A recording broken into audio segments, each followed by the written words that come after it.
Man lazimal istighfar, siapa yang banyak beristighfar, Allah berikan 4. Ja'alallahu lahu min kulli dhiqin makhraja, segala kesempitannya dilapangkan Allah, sempit hatinya dilapangkan Allah, sempit dadanya dilapangkan Allah. Wali wa min kulli hammin faraja, segala kesusahannya diberikan Allah kemudahan, susah rezekinya, susah hidupnya, susah pikirannya, susah urusannya dimudahkan Allah. Wa razaqahu min haitsu la yahtasib, diberi Allah rezeki dari jalan yang tidak disangka-sangka, yang tidak diduga-duga datang rezeki itu. Siapa yang menjanjikan? Nabi Muhammad SAW. Nabi bicara dari mana? Wa ma yantiqu 'anil hawa in huwa illa wahyun yuha. Dia bicara bukan mengikuti hawa nafsunya, melainkan dari wahyu yang dibawa oleh Jibril dari Allah Subhanahu wa taala. Memperbanyak istighfar. Yang keempat, wa ma kana Allahu mu'adzibahum wa hum yastaghfirun. Allah tidak akan menurunkan azab wa hum yastaghfirun selama mereka mampu beristighfar. Oleh sebab itu, kenapa tsunami tidak datang? Kenapa gunung tidak meletus? Kenapa air yang dari laut tidak naik ke darat? Kenapa tidak terjadi gempa bumi? Masih ada di Sidrap yang beristighfar. Masih ada orang yang bangun malam salat sunat taubat menjelang subuh. Wabil ashari yastaghfirun, menjelang azan subuh, di waktu sahur dia memperbanyak istighfar. Sependek-pendeknya astaghfirullah, agak panjang astaghfirullahalazim, lebih panjang astaghfirullahalazim alladzi la ilaha illa huwal hayyul qayyum wa atubu ilaih. Yang lebih afdal sayyidul istighfar, Allahumma anta rabbi la ilaha illa anta khalaqtani wa ana 'abduka wa ana 'ala 'ahdika wa wa'dika mastata'tu a'udzu bika min syarri ma sana'tu abu'u laka bi ni'matika 'alayya wa abu'u bi dhanbi faghfirli fa innahu la yaghfiru dzunuba illa anta. Dibaca dia setelah subuh, dijaga Allah sampai zuhur. Dibaca setelah zuhur, dipelihara sampai asar. Dibaca selepas asar, dijaga sampai maghrib. Dibaca sehabis maghrib, dijaga sampai isya. Dibaca habis isya, dijaga sampai subuh. Allahumma anta rabbi la ilaha illa anta khalaqtani wa ana 'abduka, aku hambamu, wa ana 'ala ahdika, aku dalam perjanjian denganmu, wa wa'dika, aku dalam MOU denganmu, mastata'tu, sesuai kemampuanmu. Abu ulaka bi ni'matika alayya, aku datang menghadapmu dengan nikmatmu, nikmat mata, nikmat telinga, nikmat otak, nikmat hati, nikmat buah pinggang, nikmat kaki, nikmat tangan. Wa abu bi dzambi, tapi justru aku datang membawa dosa. Aku datang membawa nikmat, tapi justru aku datang membawa dosa. Dosa telinga, dosa mata, dosa lidah, dosa hati. Mestinya aku datang membawa nikmat, datang membawa pahala. Wa abu bi dzambi, tapi justru aku datang membawa dosa. Tapi aku yakin dan percaya, fa innahu la yaghfiru dzunuba illa anta, tak ada yang bisa mengampunkan segala dosa kecuali engkau. Di musim pandemi yang selama ini selesai sholat hanya 3 kali saja. Assalamualaikum warahmatullah, assalamualaikum warahmatullah, astaghfirullahaladzim, astaghfirullahaladzim, astaghfirullahaladzim. Diperbanyak istighfar. Wallahi, kata Nabi Muhammad SAW, Nabi bersumpah, wallahi demi Allah, inilah astaghfiru ila rabbi wa atubu ilaih, aku beristighfar kepada Allah, aku bertaubat kepada Allah mi'ata marrah, 100 kali sehari semalam. Jadi kita pun bisa beristighfar 100 kali sehari semalam. Kalau kita hitung jari kita ini sendinya ada 20, 1, 2, 3, 4, 5, 6, 7, 8, 9, 10, 11, 12, 13, 14, 15, 16, 17, 18, 19, 20. 20 sendi. Habis sholat kita isi 20 istighfar, habis subuh 20, habis zuhur 20, habis asar 20, habis maghrib 20, habis isya 20, ditambah doa 20, ditambah tahajud 20, ditambah witir 20, ditambah bangun tidur malam 20. Hanya sekali putaran tulang-tulang sendi. Kata Nabi, likulli sulama minkum sedekah, setiap tulang-tulang sendi ini mesti ada sedekahnya. Apa maksud sedekah tulang sendi? Sedekah orang kaya dengan uangnya, sedekah kita dengan sedekah tulang sendi. Astaghfirullahalazim, astaghfirullahalazim, astaghfirullahalazim, astaghfirullahalazim, astaghfirullahalazim. Allah menjanjikan balasan-balasan yang disampaikan oleh Nabi Muhammad sallallahu alaihi wasallam. Tapi di antara yang paling afdal di antara zikir ini semua adalah afdalul dzikri la ilaha illallah. Tidak ada zikir yang paling afdal daripada la ilaha illallah. Maka kita baca la ilaha illallah, la ilaha illallah, la ilaha illallah, ditutup dengan kalimatu haqqin 'alaiha nahya, dengan itu kita hidup, wa 'alaiha namutu, dengan itu kita mati, wa bi'anu ba'su, dengan itu kita akan dibangkitkan di padang mahsyar. Hidupnya dengan la ilaha illallah, matinya dengan la ilaha illallah. Kenapa disebut hidupnya dengan la ilaha illallah? Karena waktu awal hidupnya ayahnya mengazankan ke telinganya, asyhadu an la ilaha illallah. Itulah makna alaiha nahya, dengan itu kita hidup. Kenapa disebut alaiha namutu, dengan itu kita mati? Karena matinya ditalqinkan ke telinga sebelah kanan, la ilaha illallah. Matinya pun dengan la ilaha illallah. Wa bi'anu ba'su, nanti dia dibangkitkan di padang mahsyar juga dengan kalimat la ilaha illallah. Tapi jangan lupa, orang yang hanya berkata la ilaha illallah tidak diakui Islamnya. Orang yang hanya berkata la ilaha illallah tidak diterima amalnya sebelum dia sepasang dengan Muhammadur Rasulullah. Oleh sebab itu maka solawat, apalagi hari ini hari Jumat, Sayyidul Ayyam, kata Nabi, perbanyaklah solawat pada hari Jumat. Allahumma salli ala Sayyidina Muhammad wa ala ali Sayyidina Muhammad. Allahumma salli ala Sayyidina Muhammad wa ala ali Sayyidina Muhammad. Allahumma salli ala Sayyidina Muhammad wa ala ali Sayyidina Muhammad. Khusus pada hari Jumat. Hari yang lain kita bersolawat, tapi pada hari Jumat maka kita perbanyak solawat, solawat, solawat, solawat. Inna salatakum ma'rudatun alayya. Solawat kamu dari rumah kamu, dari tempat kamu bersolawat. Solawat orang sidrap dibawa ke Masjid Nabawi. Salawat orang sidrap dibawa ke makam Nabi. Allahumma salli ala Sayyidina Muhammad dari Masjid Agung Sidrap dibawa ke Masjid Nabawi di kota Al-Madinah Al-Munawwarah. Lalu kemudian sahabat bertanya, kaifa salatuna ma'rudatun alaika wa qad arimta? Bagaimana salawat kami dibawa ke makammu padahal engkau sudah mati, meninggal dunia? Bukankah orang yang mati itu tidak hidup? Bukankah orang mati itu dimakan cacing tanah? Apa jawab Nabi? Innallaha harramal arda ajsadal anbiya. Allah mengharamkan tanah memakan jasad para nabi. Jadi sahabat Nabi itu rasional. Sahabat Nabi itu berpikir. Sahabat Nabi itu bukan hanya diam. Sahabat Nabi itu bukan hanya nerima saja. Sahabat Nabi itu bertanya, bagaimana mungkin salawat kami bisa dibawa ke makammu padahal kau sudah mati dimakan cacing tanah?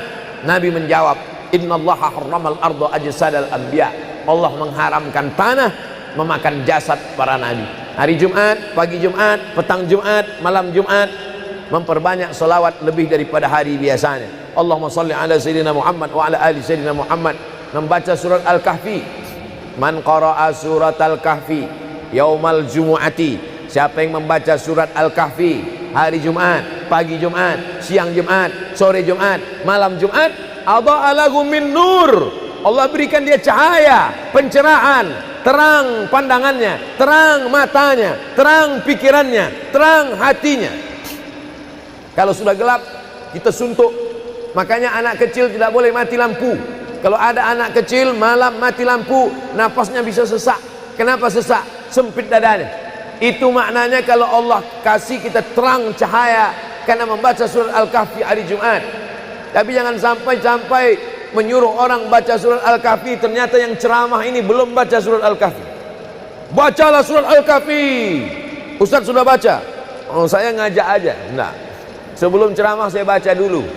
Malam Jumat, tadi malam. Habis sholat tahajud, duduk, baca surat Yasin, baca surat Al-Kahfi. Supaya waktu menyampaikannya plong.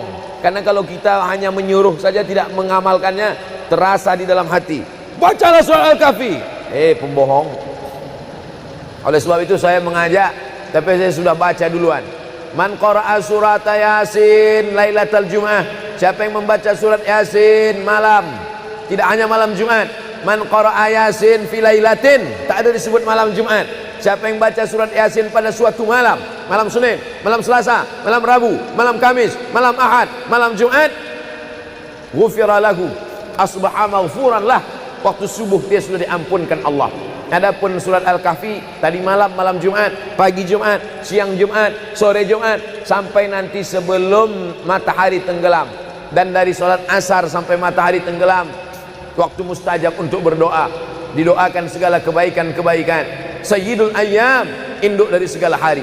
Berapa banyak orang amat sangat ingin hidup di hari ini, tapi meninggal kemarin sore. Berapa banyak amat sangat ingin hidup di bulan ini, tapi sudah didahului oleh ajal, janji kepada Allah Subhanahu wa ta'ala. Jangan ada sedetik pun waktu yang sia-sia, yang kosong hampa, tanpa kita isi dengan amal kepada Allah Subhanahu wa ta'ala. Man shalla alayya salatan, siapa yang bersolawat satu kali, sallallahu alaihi biha asyra, Allah balas 10 kebaikan. Huttan anhu asyara sayiat, ditutupi 10 kesalahan. Wa rufi'at lahu asyara darajat, dinaikkan 10 darajat tingkatan kemuliaan. Satu kali salawat 10 dosa diampunkan, 10 kebaikan pahala dituliskan, 10 darajat kemuliaan diangkat, dinaikkan di hadapan Allah Subhanahu wa ta'ala. Oleh sebab itu maka hari ini kita perbanyak solawat, pertemuan solawat, berjumpa dengan orang bersolawat. Dan kita memang melakukan tradisi-tradisi itu. Ketika ada orang mau menikah bersolawat, anaknya akikah bersolawat, acara walimah bersolawat, khotib khutbah Jumat kalau tidak bersolawat batal Jumatnya. Orang yang sedang sholat kalau dia tidak bersolawat, menurut mazhab Syafi'i batal sholatnya. Orang yang berdoa kalau tidak bersolawat, doanya tergantung tidak dikabulkan Allah. Majlis kita kalau tidak ada selawat, maka majlis itu berubah menjadi majlis antanajifah, majlis mangkai, majlis busuk, majlis berbau. Oleh sebab itu tidak ada cara lain menolak ini semua adalah dengan cara bersolawat, solawat dan solawat. Itu poin yang ketiga. Poin yang keempat, di antara menjauhkan kita dari bala ini, tolak bala ini adalah shadaqatus sirri tadfa'u mitatas su'. Sodakoh menolak bala, mati su'ul khotimah.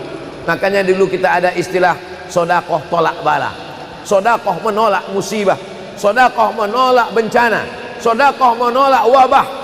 Oleh sebab itu maka yang selama ini biasa bersedekah kepada anak yatim, biasanya menyambut Ramadan, jangan lagi tunggu bulan Ramadan, datangi rumah anak yatim, makan mereka, sembako beras mereka, masukkan ke dalam karung 10 kilo, gula sekilo, minyak sekilo, susu saset, ikan sarden, masukkan, berikan.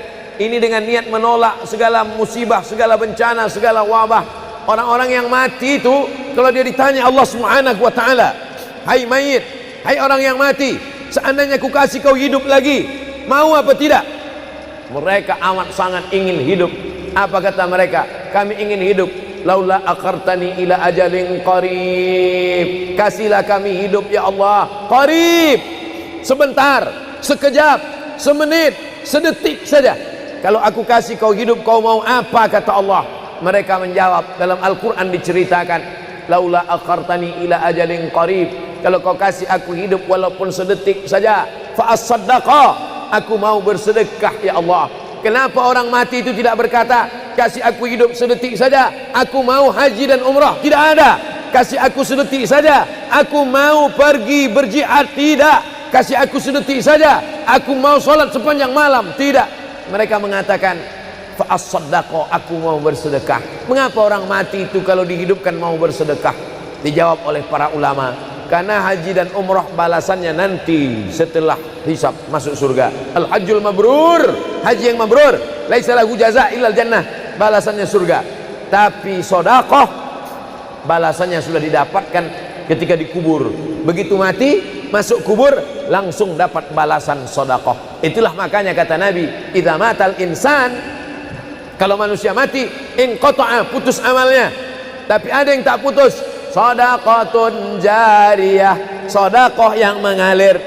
Belum bangkit dari kubur, belum padang mahsyar, belum hisab, belum timbangan amal, belum meniti titian siratal mustaqim, balasannya sudah nampak. Itu kehebatan sedekah dibandingkan amal yang lain. Oleh sebab itu sedekah ini luar biasa. Shadaqatus sirri tadfa'u mitatas su', sedekah menolak mati su'ul khatimah, sedekah menolak bala. Man lazimal istighfar, siapa yang banyak beristighfar, Allah berikan 4. Ja'alallahu lahu min kulli dhiqin makhraja, segala kesempitannya dilapangkan Allah, sempit hatinya dilapangkan Allah, sempit dadanya dilapangkan Allah. Wali wa min kulli hammin faraja, segala kesusahannya diberikan Allah kemudahan, susah rezekinya, susah hidupnya, susah pikirannya, susah urusannya dimudahkan Allah. Wa razaqahu min haitsu la yahtasib, diberi Allah rezeki dari jalan yang tidak disangka-sangka, yang tidak diduga-duga datang rezeki itu. Siapa yang menjanjikan? Nabi Muhammad SAW. Nabi bicara dari mana? Wa ma yantiqu 'anil hawa in huwa illa wahyun yuha. Dia bicara bukan mengikuti hawa nafsunya, melainkan dari wahyu yang dibawa oleh Jibril dari Allah Subhanahu wa taala. Memperbanyak istighfar. Yang keempat, wa ma kana Allahu mu'adzibahum wa hum yastaghfirun. Allah tidak akan menurunkan azab wa hum yastaghfirun selama mereka mau beristighfar. Oleh sebab itu, kenapa tsunami tidak datang? Kenapa gunung tidak meletus? Kenapa air yang dari laut tidak naik ke darat? Kenapa tidak terjadi gempa bumi? Masih ada di Sidrap yang beristighfar. Masih ada orang yang bangun malam salat sunat taubat menjelang subuh. Wabil ashari hum yastaghfirun, menjelang azan subuh, di waktu sahur dia memperbanyak istighfar.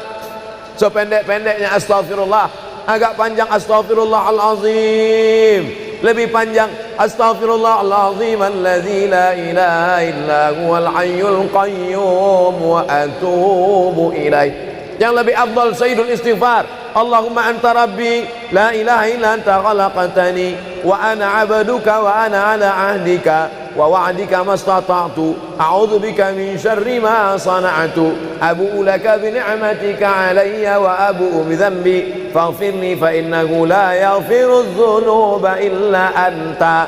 Dibaca dia setelah subuh, dijaga Allah sampai zuhur. Dibaca setelah zuhur, dipelihara sampai asar. Dibaca selepas asar, dijaga sampai maghrib. Dibaca sehabis maghrib, dijaga sampai isya. Dibaca habis isya, dijaga sampai subuh. Allahumma anta rabbi la ilaha illa anta khalaqtani wa ana 'abduka, aku hambamu, wa ana 'ala ahdika, aku dalam perjanjian denganmu, wa wa'dika, aku dalam MOU denganmu, mastata'tu, sesuai kemampuanmu. Abu ulaka bi ni'matika alayya, aku datang menghadapmu dengan nikmatmu, nikmat mata, nikmat telinga, nikmat otak, nikmat hati, nikmat buah pinggang, nikmat kaki, nikmat tangan. Wa abu bi dzambi, tapi justru aku datang membawa dosa. Aku datang membawa nikmat, tapi justru aku datang membawa dosa. Dosa telinga, dosa mata, dosa lidah, dosa hati. Mestinya aku datang membawa nikmat, datang membawa pahala.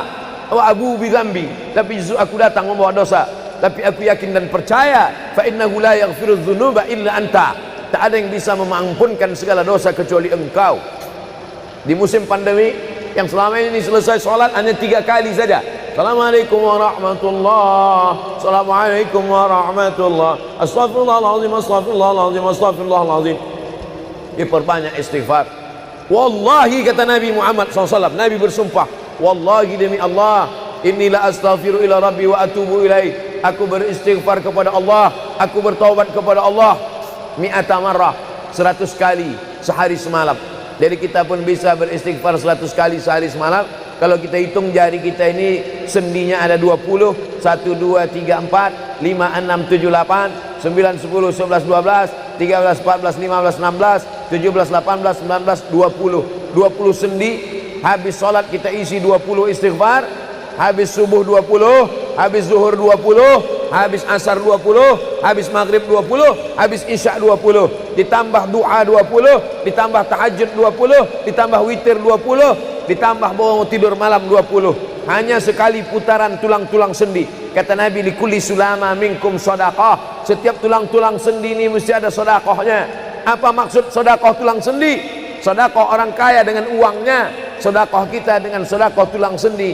Astaghfirullahalazim, astaghfirullahalazim, astaghfirullahalazim, astaghfirullahalazim, astaghfirullahalazim. Allah menjanjikan balasan-balasan yang disampaikan oleh Nabi Muhammad sallallahu alaihi wasallam. Tapi di antara yang paling afdal di antara zikir ini semua adalah afdalu dzikri la ilaha illallah. Tidak ada zikir yang paling afdal daripada la ilaha illallah. Maka kita baca la ilaha illallah, la ilaha illallah, la ilaha illallah, ditutup dengan kalimatu haqqin 'alaiha nahya, dengan itu kita hidup, wa 'alaiha namutu, dengan itu kita mati, wa bi'anu ba'su, dengan itu kita akan dibangkitkan di padang mahsyar. Hidupnya dengan la ilaha illallah, matinya dengan la ilaha illallah. Kenapa disebut hidupnya dengan la ilaha illallah? Karena waktu awal hidupnya ayahnya mengazankan ke telinganya, asyhadu an la ilaha illallah. Itulah makna alaiha nahya, dengan itu kita hidup. Kenapa disebut alaiha namutu, dengan itu kita mati? Karena matinya ditalqinkan ke telinga sebelah kanan, la ilaha illallah. Matinya pun dengan la ilaha illallah. Wa bi'anu ba'su, nanti dia dibangkitkan di padang mahsyar juga dengan kalimat la ilaha illallah. Tapi jangan lupa, orang yang hanya berkata la ilaha illallah tidak diakui Islamnya. Orang yang hanya berkata la ilaha illallah tidak diterima amalnya sebelum dia sepasang dengan Muhammadur Rasulullah. Oleh sebab itu maka solawat, apalagi hari ini hari Jumat, Sayyidul Ayyam, kata Nabi, perbanyaklah solawat pada hari Jumat. Allahumma salli ala Sayyidina Muhammad wa ala ali Sayyidina Muhammad. Allahumma salli ala Sayyidina Muhammad wa ala ali Sayyidina Muhammad. Allahumma salli ala Sayyidina Muhammad wa ala ali Sayyidina Muhammad. Khusus pada hari Jumat. Hari yang lain kita berselawat, tapi pada hari Jumat maka kita perbanyak solawat, solawat, solawat, solawat. Inna salatakum ma'rudatun alayya. Solawat kamu dari rumah kamu, dari tempat kamu bersolawat. Solawat orang sidrap dibawa ke Masjid Nabawi. Salawat orang sidrap dibawa ke makam Nabi. Allahumma salli ala Sayyidina Muhammad dari Masjid Agung Sidrap dibawa ke Masjid Nabawi di kota Al-Madinah Al-Munawwarah. Lalu kemudian sahabat bertanya, kaifa salatuna ma'rudatun alaika wa qad arimta? Bagaimana salawat kami dibawa ke makammu padahal engkau sudah mati, meninggal dunia? Bukankah orang yang mati itu tidak hidup? Bukankah orang mati itu dimakan cacing tanah? Apa jawab Nabi? Innallaha harramal arda ajsadal anbiya. Allah mengharamkan tanah memakan jasad para nabi. Jadi sahabat Nabi itu rasional. Sahabat Nabi itu berpikir. Sahabat Nabi itu bukan hanya diam. Sahabat Nabi itu bukan hanya nerima saja. Sahabat Nabi itu bertanya, bagaimana mungkin salawat kami bisa dibawa ke makammu padahal kau sudah mati dimakan cacing tanah? Nabi menjawab, innallaha harramal arda ajsadal anbiya. Allah mengharamkan tanah memakan jasad para nabi. Hari Jumat, pagi Jumat, petang Jumat, malam Jumat, memperbanyak salawat lebih daripada hari biasanya. Allahumma salli ala Sayyidina Muhammad wa ala ali Sayyidina Muhammad. Membaca surat Al-Kahfi. Man qara'a surat Al-Kahfi yaumal jumu'ati. Siapa yang membaca surat Al-Kahfi hari Jumat, pagi Jumat, siang Jumat, sore Jumat, malam Jumat, adha'a lahu min nur. Allah berikan dia cahaya, pencerahan, terang pandangannya, terang matanya, terang pikirannya, terang hatinya. Kalau sudah gelap, kita suntuk. Makanya anak kecil tidak boleh mati lampu. Kalau ada anak kecil malam mati lampu, nafasnya bisa sesak. Kenapa sesak? Sempit dadanya. Itu maknanya kalau Allah kasih kita terang cahaya karena membaca surat Al-Kahfi hari Jumat. Tapi jangan sampai menyuruh orang baca surat Al-Kahfi, ternyata yang ceramah ini belum baca surat Al-Kahfi. Bacalah surat Al-Kahfi. Ustaz sudah baca? Oh, saya ngajak aja. Enggak. Sebelum ceramah saya baca dulu. Malam Jumat, tadi malam. Habis sholat tahajud, duduk, baca surat Yasin, baca surat Al-Kahfi. Supaya waktu menyampaikannya plong. Karena kalau kita hanya menyuruh saja tidak mengamalkannya, terasa di dalam hati. Bacalah surat Al-Kahfi. Pembohong. Oleh sebab itu saya mengajak, tapi saya sudah baca duluan. Man qara'a surat Yasin lailatal Jum'ah. Siapa yang membaca surat Yasin malam, tidak hanya malam Jumat. Man qara'a Yasin fi lailatin, tak ada disebut malam Jumat. Siapa yang baca surat Yasin pada suatu malam, malam Senin, malam Selasa, malam Rabu, malam Kamis, malam Ahad, malam Jumat, ghufira lahu, asbaha maghfuran lah. Waktu subuh dia sudah diampunkan Allah. Adapun surat Al-Kahfi tadi malam, malam Jumat, pagi Jumat, siang Jumat, sore Jumat, sampai nanti sebelum matahari tenggelam. Dan dari salat asar sampai matahari tenggelam, waktu mustajab untuk berdoa, didoakan segala kebaikan-kebaikan. Sayyidul Ayyam, induk dari segala hari. Berapa banyak orang amat sangat ingin hidup di hari ini, tapi meninggal kemarin sore. Berapa banyak amat sangat ingin hidup di bulan ini, tapi sudah didahului oleh ajal, janji kepada Allah Subhanahu wa taala. Jangan ada sedetik pun waktu yang sia-sia, yang kosong hampa, tanpa kita isi dengan amal kepada Allah Subhanahu wa taala. Man shalla alayya salatan, siapa yang bersolawat satu kali, sallallahu alaihi biha asyra, Allah balas 10 kebaikan. Huttan anhu asyara sayiat, ditutupi 10 kesalahan. Wa rufi'at lahu asyara darajat, dinaikkan 10 darajat tingkatan kemuliaan. Satu kali salawat 10 dosa diampunkan, 10 kebaikan pahala dituliskan, 10 derajat kemuliaan diangkat, dinaikkan di hadapan Allah Subhanahu wa taala. Oleh sebab itu maka hari ini kita perbanyak solawat, pertemuan solawat, berjumpa dengan orang bersolawat. Dan kita memang melakukan tradisi-tradisi itu. Ketika ada orang mau menikah bersolawat, anaknya akikah bersolawat, acara walimah bersolawat, khotib khutbah Jumat kalau tidak bersolawat batal Jumatnya. Orang yang sedang sholat kalau dia tidak bersolawat, menurut mazhab Syafi'i batal sholatnya. Orang yang berdoa kalau tidak bersolawat, doanya tergantung tidak dikabulkan Allah. Majlis kita kalau tidak ada solawat, maka majlis itu berubah menjadi majlis antanajifah, majlis mangkai, majlis busuk, majlis berbau. Oleh sebab itu tidak ada cara lain menolak ini semua adalah dengan cara bersolawat, solawat dan solawat. Itu poin yang ketiga. Poin yang keempat, di antara menjauhkan kita dari bala ini, tolak bala ini adalah shadaqatus sirri tadfa'u mitatas su'. Sodakoh menolak bala, mati su'ul khotimah. Makanya dulu kita ada istilah sodakoh tolak bala, sodakoh menolak musibah, sodakoh menolak bencana, sodakoh menolak wabah. Oleh sebab itu maka yang selama ini biasa bersedekah kepada anak yatim, biasanya menyambut Ramadan, jangan lagi tunggu bulan Ramadan, datangi rumah anak yatim, makan mereka, sembako beras mereka, masukkan ke dalam karung 10 kilo, gula sekilo, minyak sekilo, susu saset, ikan sarden, masukkan, berikan. Ini dengan niat menolak segala musibah, segala bencana, segala wabah. Orang-orang yang mati itu kalau dia ditanya Allah Subhanahu wa taala, hai mayit, hai orang yang mati, seandainya ku kasih kau hidup lagi, mau apa tidak? Mereka amat sangat ingin hidup. Apa kata mereka? Kami ingin hidup. Laula akhartani ila ajalin qarib, kasihlah kami hidup ya Allah qarib, sebentar, sekejap, semenit, sedetik saja. Kalau aku kasih kau hidup, kau mau apa? Kata Allah. Mereka menjawab, dalam Al-Quran diceritakan, laula akhartani ila ajalin qarib, kalau kau kasih aku hidup walaupun sedetik saja, fa as-saddaqa, aku mau bersedekah ya Allah. Kenapa orang mati itu tidak berkata, kasih aku hidup sedetik saja, aku mau haji dan umrah? Tidak ada. Kasih aku sedetik saja, aku mau pergi berjihad? Tidak. Kasih aku sedetik saja, aku mau sholat sepanjang malam? Tidak. Mereka mengatakan, fa'as-saddaqa, aku mau bersedekah. Mengapa orang mati itu kalau dihidupkan mau bersedekah?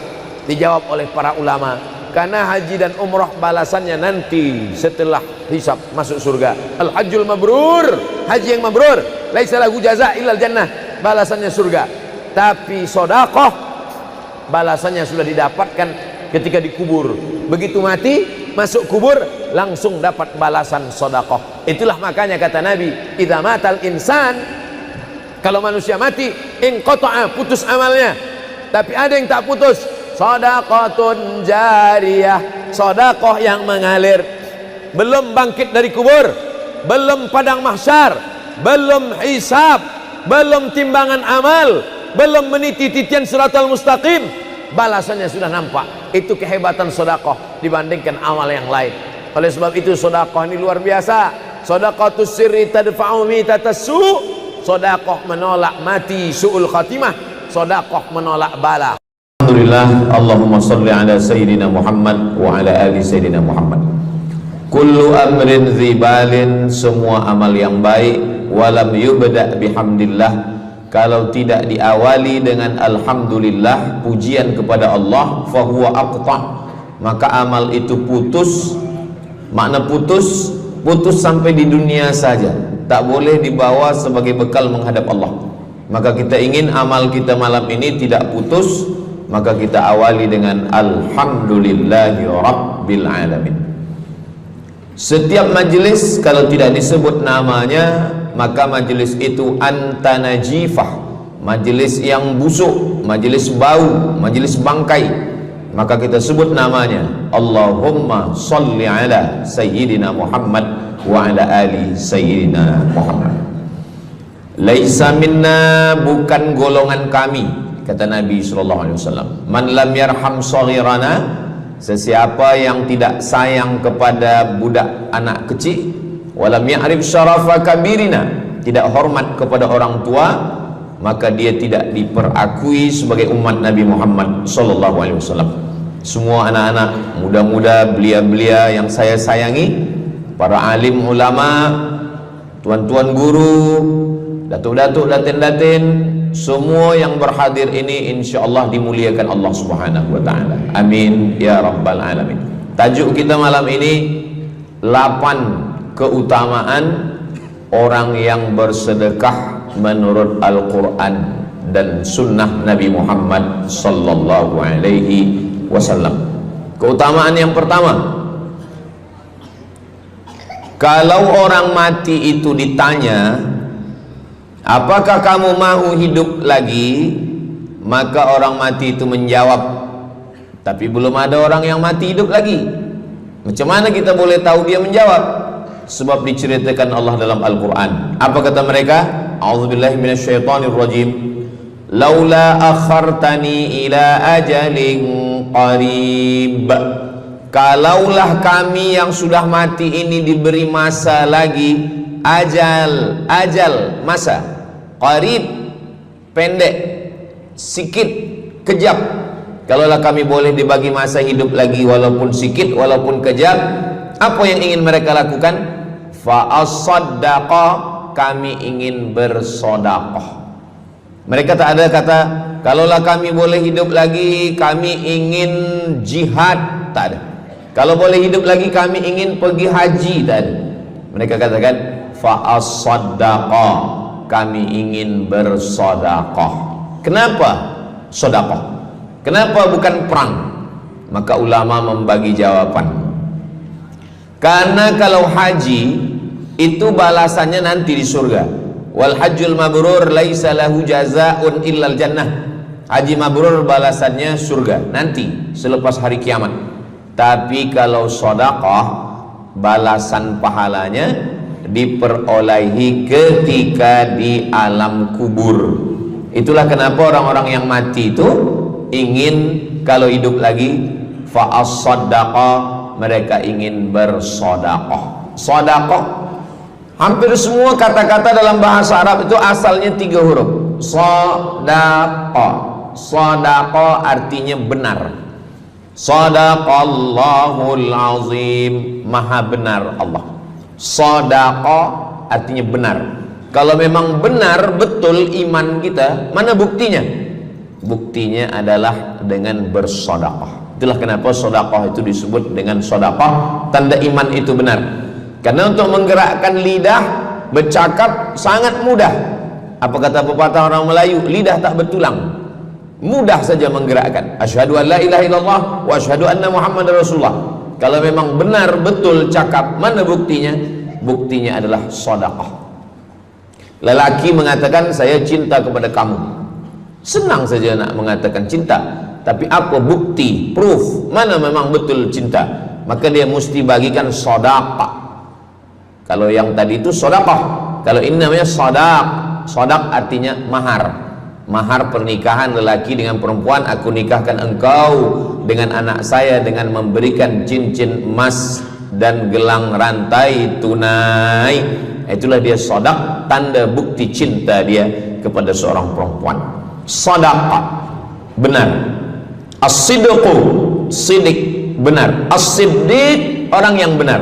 Maka disebut dia dengan Abu Bakar Siddiq, karena dia benar memberikan emas sebesar batu waktu dibawa pergi hijrah bersama Nabi Muhammad SAW.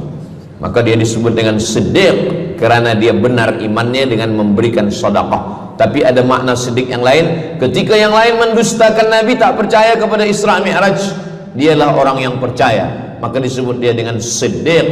Siddiq dari kata sadaq, benar, karena iman dia yang benar.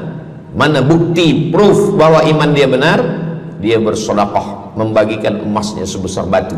Nama dia Abu Bakar Siddiq. Nama ayah dia Abu Quhafah. Ayah dia tak Islam. Apa kata ayah dia? Habislah emas Abu Bakar itu dibawa Muhammad sallallahu alaihi wasallam. Anak Abu Bakar itu namanya Asma. Asma, mana emas ayah kamu? Dah habis dibawa Muhammad. Dia benci betul dengan Nabi Muhammad. Datang Asma, dia ambil batu, dia masukkan ke dalam kain. Kata Asma, emas ayah tu masih ada dalam kain, Datuk. Lalu Abu Quhafah memegang. Abu Quhafah ni buta, dia tak nampak. Oh ya, masih ada lagi. Rupanya emas itu sudah dibawa hijrah bersama Rasulullah sallallahu alaihi wasallam. Makanya kata Nabi, "Lau anfaqa ahadukum mithla Uhudin zahaban." Seandainya ada di antara kamu yang boleh berwakaf emas walaupun sebesar Bukit Uhud. Bukit Uhud itu panjangnya 7 km. Seandainya ada di antara kamu yang boleh berwakaf emas sebesar Bukit Uhud, itu tak sampai setengah tapak tangan Sayyidina Abu Bakar Siddiq. Kenapa? Sebab kalau sekarang ada orang bersedekah banyak, memanglah sekarang sudah aman. Tapi masa itu masa susah, masa payah, Abu Bakar Siddiq menunjukkan bukti keimanannya. Ini keutamaan yang pertama menurut Al-Quran. Kenapa orang bersedekah?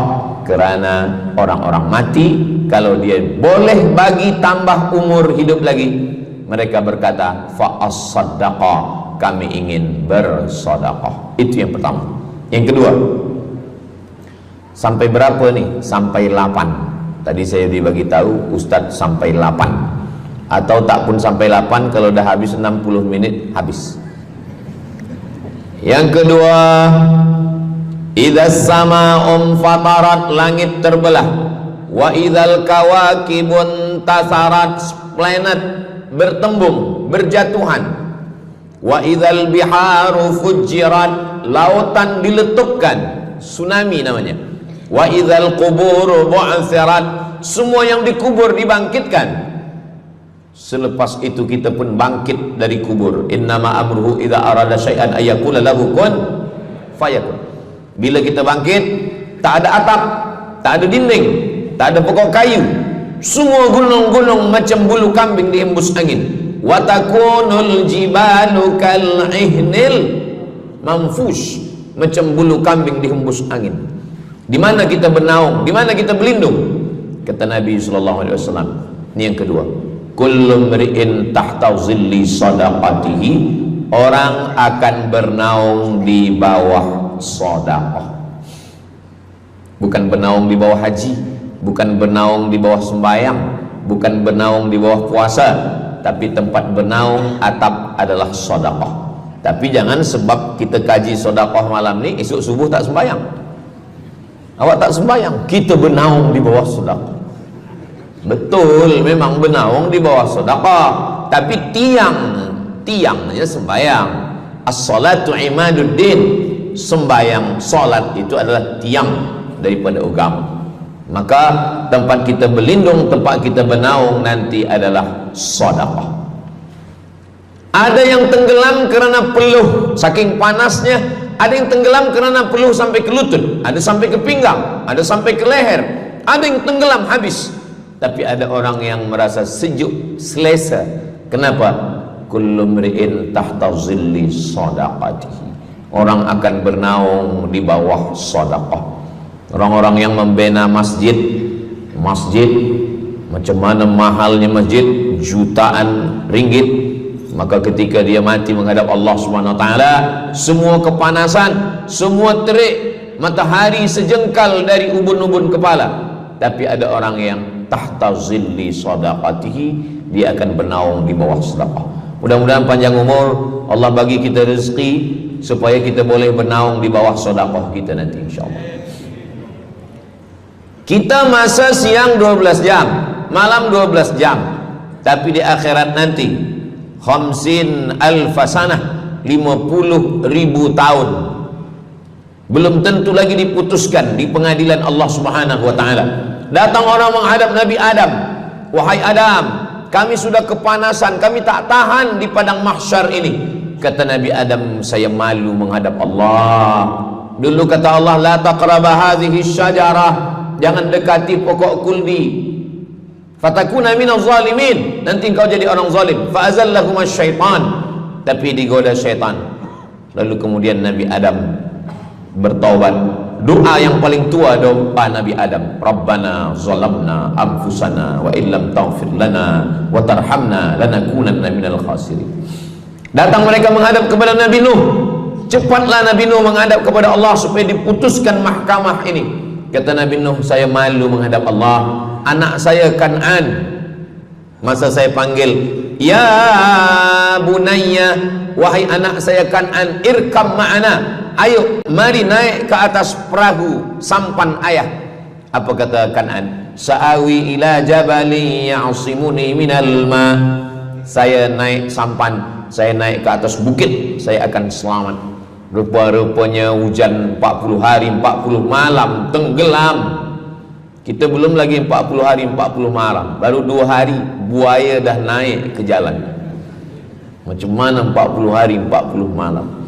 Maka saat itu, saat anaknya Kan'an akan tenggelam, apa kata Nabi Nuh? Ya Rabbi, ya Allah, inna bani min ahli, itu anakku ya Allah. Allah marah. Apa kata Allah? Innahu laisa min ahlik, dia bukan anakmu. Innahu amalun ghairu salih, karena amal dia tak baik. Nabi Nuh malu menghadap Allah. Datang mereka kepada Nabi Musa alaihissalam. Kata Nabi Musa, saya pun malu menghadap Allah kerana perbuatan Bani Israel, umat saya jahat. Mereka datang menghadap Nabi Isa. Kata Nabi Isa, saya malu menghadap Allah kerana mereka menyembah saya selepas saya meninggalkan mereka. Pada akhirnya mereka datang menghadap Sayyidina wa Maulana wa Syafi'ina Muhammad sallallahu alaihi wasallam. Hanya Nabi Muhammad lah yang berani menghadap Allah. Sebab apa? Sebab dia umatnya. Maka walaupun kita umat yang paling kecil, umur paling pendek, badan paling tidak bertenaga, tapi kita adalah umat yang pertama nanti yang akan diputuskan perkara, dan kita adalah umat yang pertama akan masuk ke dalam surga Allah Subhanahu wa ta'ala. Maka banyak mereka yang ingin menjadi umat Nabi Muhammad. Bahkan Nabi Musa pun ingin menjadi umat Nabi Muhammad sallallahu alaihi wasallam. Masa Umar bin Khattab datang membawa lembaran-lembaran Taurat, Nabi berkata, apa itu wahai Musa? Taurat. Nabi Muhammad SAW memanggil, mari Taurat. Lalu Nabi Muhammad mengkoyak. Apa kata Nabi? Lau kana Musa hayyan ma wasa'ahu illa iyattabi'ani. Kalaulah Musa masih hidup, dia pasti akan ikut saya. Dan itu betul pada peristiwa Isra dan Mi'raj. Nabi jadi imam, Nabi Musa jadi makmum, Nabi Isa jadi makmum, Nabi Ibrahim jadi makmum, semua nabi-nabi jadi makmum. Imamnya adalah Sayyidina wa Maulana Muhammad sallallahu alaihi wasallam. Jadi keutamaan yang kedua, kita bernaung di bawah sedekah. Yang ketiga, sadaqatus sirri tutfi'u ghadabar rabbi kama yatfa'ul ma'an nar. Sedekah memadamkan api neraka seperti air yang memadamkan api. Kita kalau nampak api, mudah-mudahan kita selamat daripada terbakar, amin. Lalu kemudian datang api, kita padamkan dengan air. Lalu kemudian macam mana memadamkan api neraka? Air sebanyak apa yang boleh memadamkan? Maka kata Nabi SAW, keutamaan yang ketiga adalah sadaqatus sirri tutfi'u ghadabar rabbi, sedekah memadamkan api neraka. Jadi kalau kita dulu banyak silap, banyak salah, banyak dosa. Kullu bani Adam, semua manusia ini khata'un, semua pernah salah, pernah mabuk, pernah berzina, pernah minum khamar, pernah berjudi. Kalaupun dia tidak buat dosa yang zahir, pernah hasad, pernah dengki, busuk hati. Maka ketika itu macam mana memadamkan murka Allah dengan istighfar, memadamkan dengan sembahyang, solat, sunat, taubat? Ada satu cara lagi. Dengan cara apa? Memadamkannya dengan sedekah. Tudfi'u ghadabar rabbi, memadamkan murka marah Allah subhanahu wa ta'ala, padam dengan sedekah. Tapi tentu saja sedekah yang ikhlas kerana Allah subhanahu wa ta'ala. Datang seorang yang sudah banyak dosa menghadap Nabi, menghadap pendeta Yahudi. Wahai pendeta Yahudi, saya ini banyak salah, banyak dosa. Saya sudah membunuh 99 orang. Apakah mungkin Tuhan mengampunkan dosa saya? Kata pendeta Yahudi, Tuhan tidak mengampuni dosa kamu kerana kamu sudah membunuh. Dia cabut pisau dia. Kalau begitu kamulah yang ke-100. Dia dah bunuh 99. Itu maka saya takut juga kalau datang orang, Ustaz Samad, apakah Allah mengampuni dosa saya? Apa dosa kamu? Membunuh orang. Ayo Allah ampunkan dosa.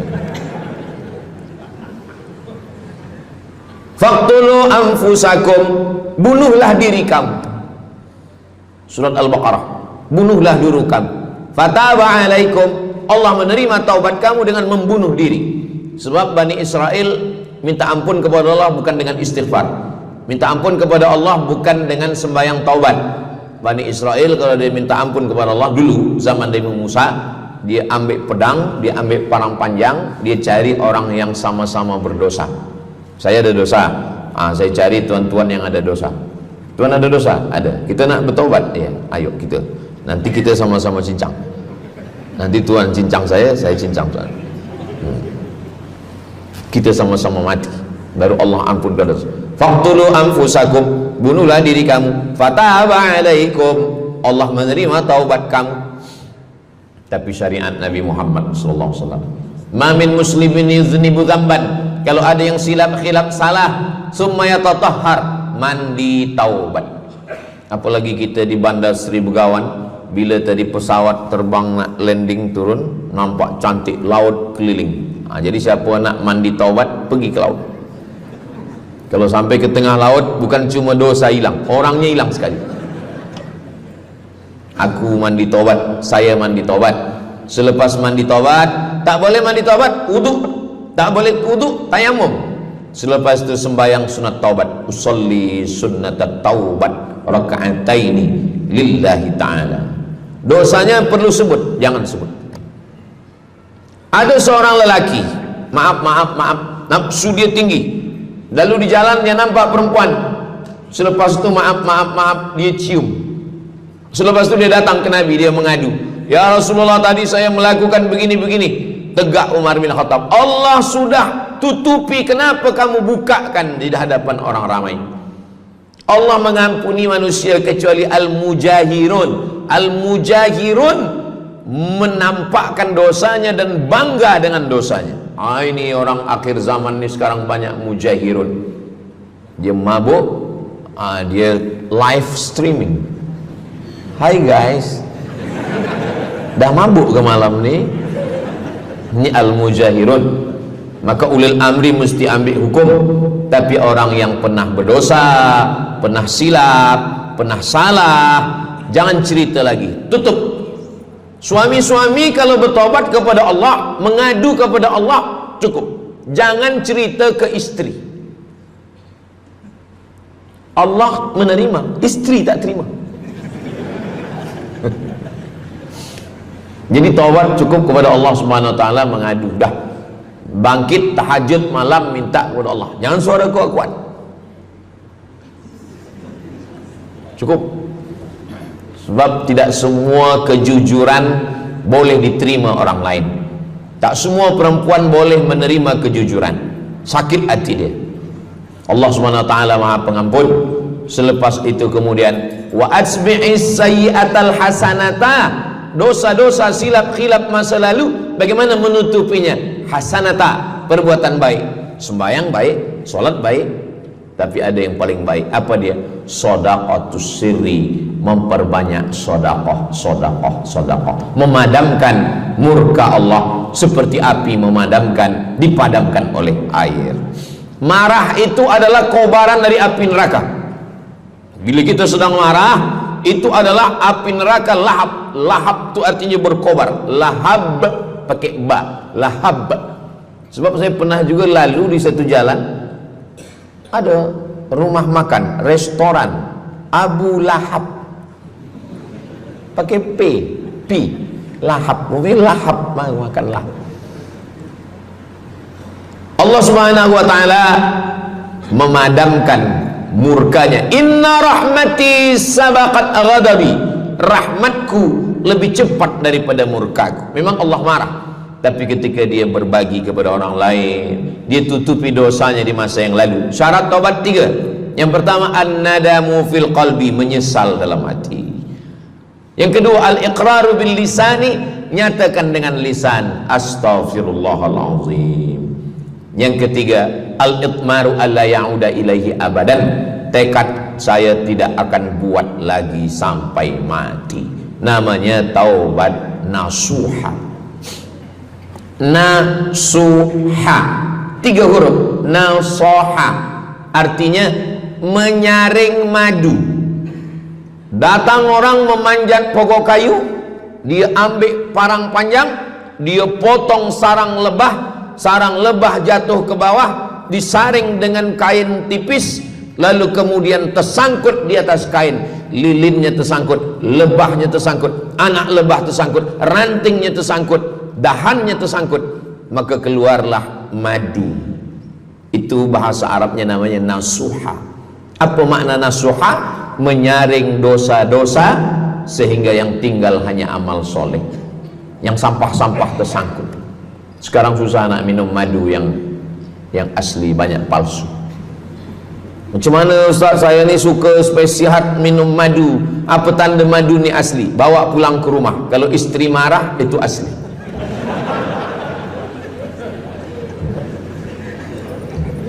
Yang keempat, ini jangan diingat, lupakan. Yang keempat, apa itu keutamaan sedekah? Kata Nabi sallallahu alaihi wasallam, as-sadaqatu, sedekah itu tadfa'u mitatassu, menolak mati su'ul khatimah. Tak ada guna amal elok baik kalau mati dalam keadaan su'ul khatimah. Kita selalu berdoa, Allahumma khtim lana bihusnil khatimah. Maka cara untuk menolak mati su'ul khatimah ini adalah dengan cara sedekah. Banyak orang mati husnul khatimah, bukan ulama, meninggal di dalam Masjidil Haram sedang pakai ihram, selepas tawaf di belakang makam Ibrahim ketika sedang sujud terakhir. Itulah mati yang paling indah. Dalam wudhu sedang sembahyang, di sujud terakhir dalam tanah haram, dalam Masjidil Haram, di belakang makam Ibrahim. Meninggal, dibawa jenazah balik. Orang datang bertanya kepada ibunya, dia masih pemuda belia, apakah dia ulama? Dia bukan ulama. Kenapa dia mulia betul? Apakah dia pernah perang ke Palestina? Tidak. 2-3 hari selepas itu datang satu perempuan membawa budak kecil. Kamu siapa? Kami adalah orang yang tiap bulan dapat kiriman beras, minyak dan makanan dari pemuda ini. Saya maaf, seorang janda, ini anak-anak saya, dan dia selalu bagikan uang dia untuk makan kan. Jadi nanti kalau ada orang meninggal, tiba-tiba selepas itu datang janda membawa anak, itu tanda husnul khatimah. Sebab dia belum nikah, dia masih lajang.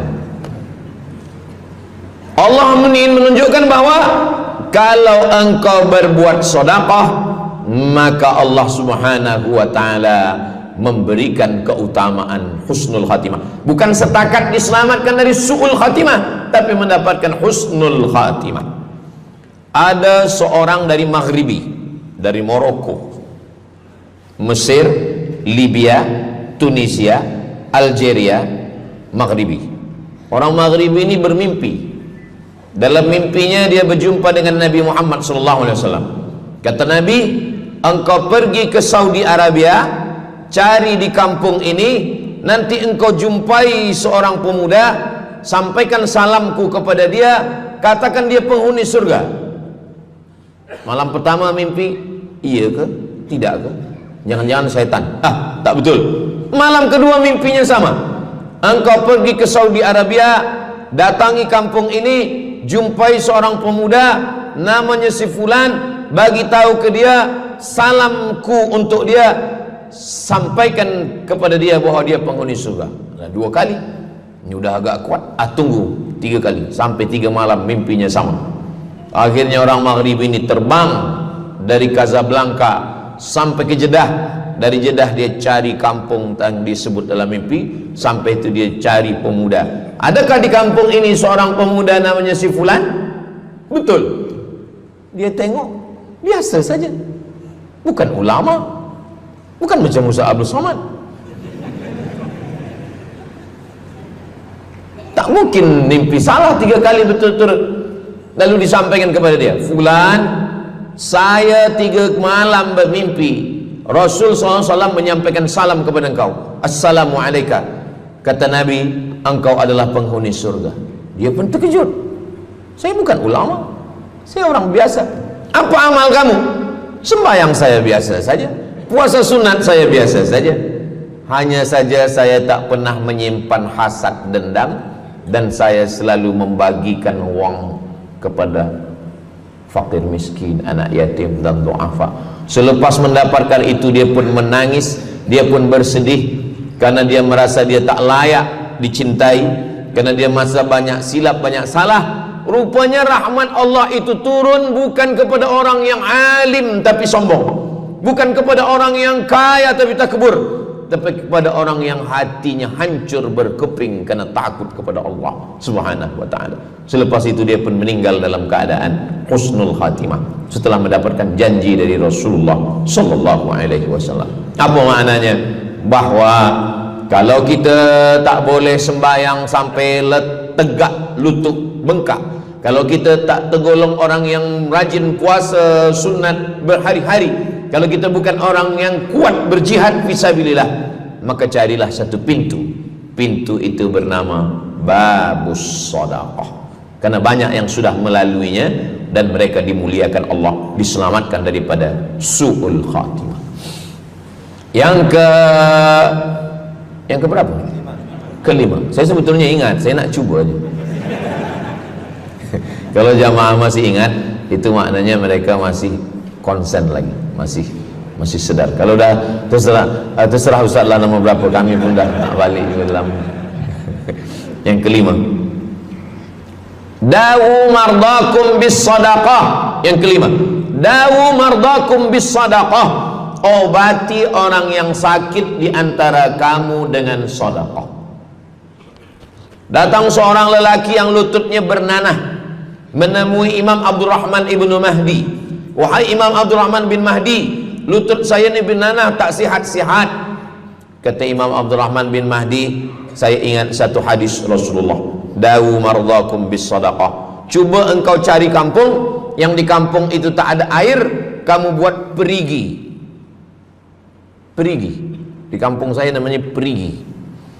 Lalu dia pun pergi ke kampung yang tak ada air, dia galikan perigi. Selepas itu sehari, 2 hari, 3 hari, sepekan, sebulan, lutut dia sihat kering. Dia datang lagi kepada Imam Abdurrahman ibnu Mahdi. Alhamdulillah Imam Abdurrahman ibnu Mahdi, lutut saya sudah sihat. Apa hubungan lutut dengan sedekah? Rupanya setiap orang yang mengambil air untuk minum, untuk berwudu, untuk mandi, untuk memasak, selepas itu mereka berdoa, ya Allah, berikanlah kebaikan kepada orang yang sudah membagikan air ini. Ad-du'a silahul mu'min, doa senjatanya orang beriman. Kisah ini ada dalam kitab Sa'ah wa Sa'ah, Ajaib wa Taraif. Semua ada saatnya. Beberapa kisah-kisah yang ajaib diceritakan oleh Syekh Abu Amr Al-Misri dalam judul buku Sa'ah wa Sa'ah Gharaib wa Taraib. Sudah diterjemahkan ke dalam bahasa Melayu, judulnya Semua Ada Saatnya. Nama penerjemahnya Abdul Somad. Boleh dicari di google.com. Semua ada saat. Lalu kemudian saya sampaikan hadis ini di masjid. Dawu mardakum bis sadaqah. Obatilah orang yang sakit di antara kamu dengan sedekah. Selepas itu saya turun dari masjid, saya pergi ke kereta, di parking, datang seorang jamaah. Memang yang Ustaz sampaikan tadi betul. Kata saya, memang betul. Takkan saya sampaikan tak betul? Apa maksud awak? Betul. Istri saya kena sakit kista sebesar duit di dalam, maaf, rahim dia. Kata doktor, ini mesti diambil, kalau tidak dia makin besar makin besar. Tapi kalau diambil, dicabut, operate, nanti akan, maaf cakap, tercabut rahim sekali. Dan kalau rahim tercabut, maka nanti tidak boleh mengandung. Mendengar itu istrinya menangis, suaminya tersenyum.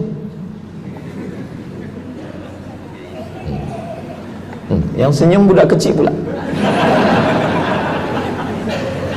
Lalu kemudian rupanya istri dia tahu tentang hadis Nabi, dawu mardakum bis sadaqah, obatilah orang yang sakit dengan bersedekah. Maka dia pun bersedekah, bersedekah, bersedekah, bersedekah.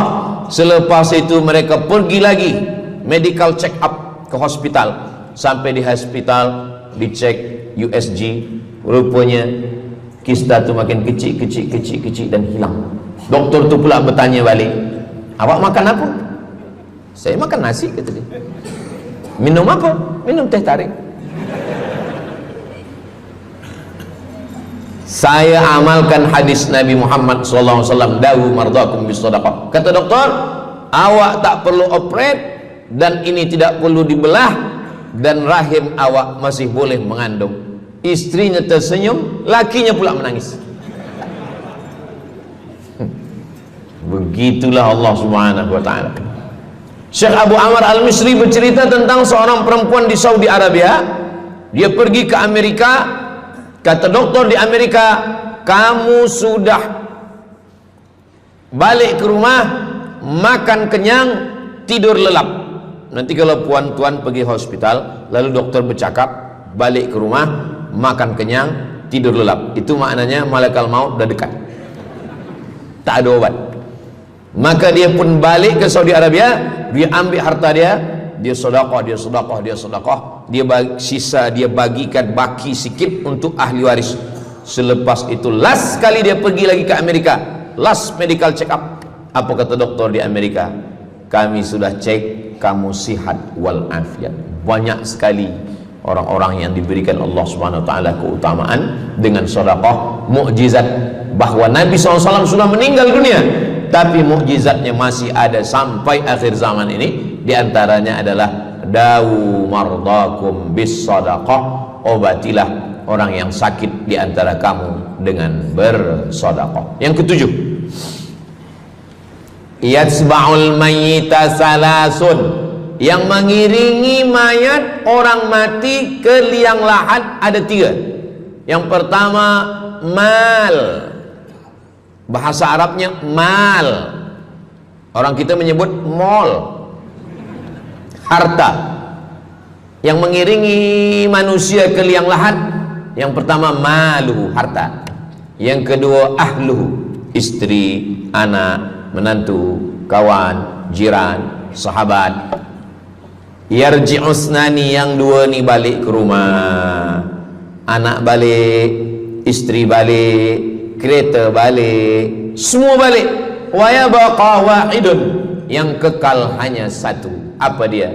Yang kekal hanya satu, itulah dia sedekatuhu. Sedekahlah yang kekal. Itulah kenapa orang-orang meninggal dunia. Kita di atas dunia ini, kata Nabi, baina sittin wa sab'in. Kita hidup di atas dunia ini antara sittin, 60, sab'in, 70. 60, 70, 60, 70. Kalau umur 30, ada berjumpa jamaah umur 30 yang dia soal, dah berbini ke?